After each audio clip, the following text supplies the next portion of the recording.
آج سے ہزاروں سال قبل جزرائے عرب کے جنوبی علاقوں میں یمن کے گرد اونوا میں ایک شہر آباد تھا جسے سبا کہتے تھے، اور وہاں آباد لوگوں کو قوم سبا کہہ کر پکارا جاتا تھا۔ یہاں کے لوگ نہایت ہی نعمتوں اور راحتوں میں تھے، ہر طرف لہلہاتی فصلیں اور پھل سے لدے درخت موجود تھے، مگر یہ قوم شرک میں مبتلا تھی اور سورج کی پوجا کیا کرتی تھی۔ جب وہاں کے بادشاہ شرالف جیل بن مالک کی موت ہوئی تو اس کی بیٹی بلقیس نے حکومت کی باغ دوڑ سنبھالی۔ بعض مورخین نے لکھا ہے کہ بلقیس کے والدین میں سے ایک جنات میں سے تھے، مگر اس نظریے کی کوئی واضح دلائل نہیں ملتی۔ ملکہ بلقیس ایک قابل عورت تھی جس نے یمن پر 9 سال نہایت ہی خوبصورتی سے حکومت کی۔ دنیا کے بیشتر علاقوں میں جو تجارت ہوتی تھی وہ صوبائیوں کے ہاتھ میں تھی۔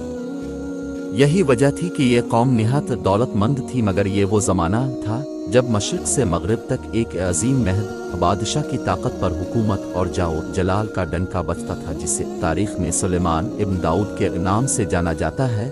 حضرت سلیمان علیہ السلام کی حکومت دنیا کے بیشتر ممالک میں تھی، جس کا دار الخلافہ یروشلم شہر تھا۔ آپ کو ہوا، جنات، چرند و پرند اور جانوروں پر حکمرانی عطا کی گئی تھی۔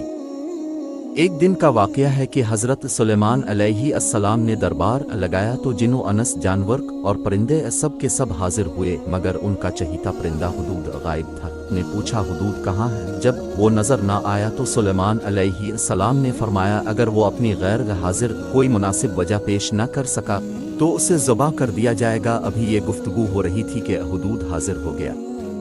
پوچھا گیا، تم کہاں تھے؟ حدود نے بڑے احترام سے جواب دیا کہ اللہ کے پیغمبر میں اڑتے اڑتے ایک ایسے ملک پہنچ گیا جہاں لوگ شرک میں مبتلا دیکھیں۔ وہ آگ اور سورج کی پوجا کرتے ہیں۔ ان کی ایک رانی ہے جسے وہ بلقیس کے نام سے پکارتے ہیں۔ وہ ایک بہت بڑے تخت بیٹھ کر حکومت کرتی ہے۔ اس کے تخت میں قیمتی ہیرے، جواہرات، لال زمارود جڑے ہوئے ہیں، اور اس کے پاس تمام شاہی سامان آرائش و نمائش کے موجود ہیں۔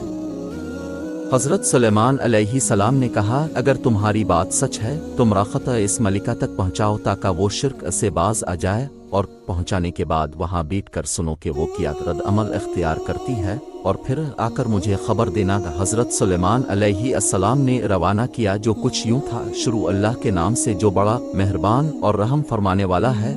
یہ عزت والا خط سلیمان ابن داؤد کی جانب سے ملکہ سبا بلقیس کی طرف ہے، جو ہدایت کی پیروی کرے اس کے لیے سلامتی ہے۔ اس سے پتہ چل رہا ہے کہ یہ کوئی عام شخص نہیں، خدا کا کوئی پیغمبر ہے، لہٰذا ہمیں حکمت سے کام لینا چاہیے۔ اس نے کہا کہ میں حضرت سلیمان علیہ السلام کی طرف ایک تحفہ بھیجتی ہوں، اگر انہوں نے قبول کر لیا تو وہ بادشاہ ہے، میں اس سے جنگ کروں گی، لیکن اگر انہوں نے تحفہ قبول نہ کیا تو میں اس کی پیروی کروں گی، کیونکہ وہ نبی ہے۔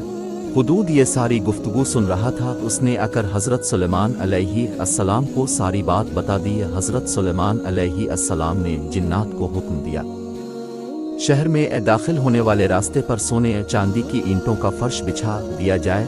راستے کے دونوں جانب سونے کی عجیب الخلقت جانور کھڑے کر دیے جائیں۔ وزراء اور امان سلطنت کی تمام کرسیوں کو سونے کا کر دیا جائے۔ دربار کو ہیرے جواہرات سے مزین کیا جائے۔ ادھر بلقیس نے حضرت سلیمان علیہ السلام کے لیے تحائف روانہ کیے، جن میں سونے کی اینٹیں، جواہرات، غلام، کنیزے اور ملکہ کا الفاقت بھی تھا۔ جب یہ تمام تحائف لے کر قاصد حضرت سلیمان علیہ السلام کے دربار میں پہنچے اور انہوں نے سب دیکھا تو شرمندہ ہوئے۔ حضرت سلیمان علیہ السلام نے ملکہ کے قاصدوں سے کہا، کیا تم لوگ مال سے میری مدد کرنا چاہتے ہو؟ مگر دیکھ لو، جو کچھ اللہ نے مجھے دے رکھا ہے وہ اس سے بھی زیادہ ہے جو تمہیں دیا ہے، لہٰذا تمہارا تحفہ تمہیں مبارک ہو۔ اب تم اپنے تحائف کے ساتھ واپس جاؤ اور اپنی ملکہ سے کہنا کہ ہمارا انتظار کرے، ہم ایک زبردست لشکر لے کر آئیں گے۔ جب یہ خبر ملکہ بلقیس کو پہنچی تو وہ سمجھ گئی کہ واقعی یہ اللہ کے نبی ہے۔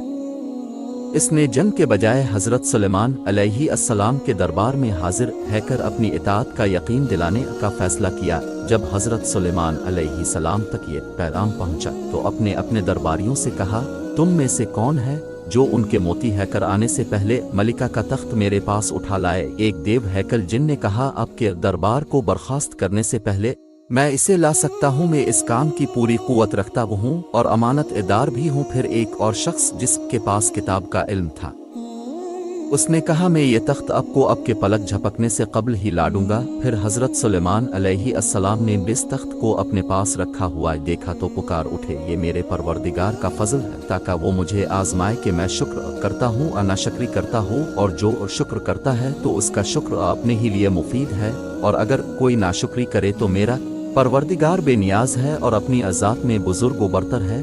مفسرین کے مطابق وہ شخص حضرت سلیمان علیہ السلام کا کوئی دوست تھا جس کا نام آصف ابن برقیہ بتایا جاتا ہے، اور بعض نے لکھا کہ وہ آپ کا خالہ زاد بھائی تھا۔ کہا جاتا ہے کہ اس تخت کی لمبائی 80 ہاتھ، عرض 40 ہاتھ اور اونچائی 30 ہاتھ تھی۔ اس میں موتی، سرخ یاقوت، سبز زمرد جڑے ہوئے تھے۔ حضرت سلیمان علیہ السلام نے اس تخت میں رد و بدل کر دیا اور اسے پہلے سے بھی بہتر بنا دیا۔ جب ملکہ بلقیس حضرت سلیمان علیہ السلام کے دربار میں حاضر ہوئی تو آپ نے پوچھا کیا تمہارا تخت بھی اسی طرح کا ہے؟ اس نے کہا یہ تو گویا ہوں بہو وہی ہے، اور ہمیں تو پہلے ہی معلوم ہو گیا تھا اور ہم فرما بردار ہو چکے ہیں۔ بلقیس کے آنے سے پہلے حضرت سلیمان علیہ السلام نے ایسی عمارت بنانے کا حکم دیا جس کا فرش شیشے کا ہو، نیچے پانی جاری ہو، پانی میں مچھلیاں اور دوسرے آبی جانور رہو۔ یا حضرت سلیمان علیہ السلام اس عمارت میں اپنی شاہی تخت پر جلوہ افروز تھے، اور شیشے کے نیچے سے پانی اپنی پوری آب و تاب سے بہہ رہا تھا، جبکہ اس کے اوپر شیشہ نظر نہیں آتا تھا۔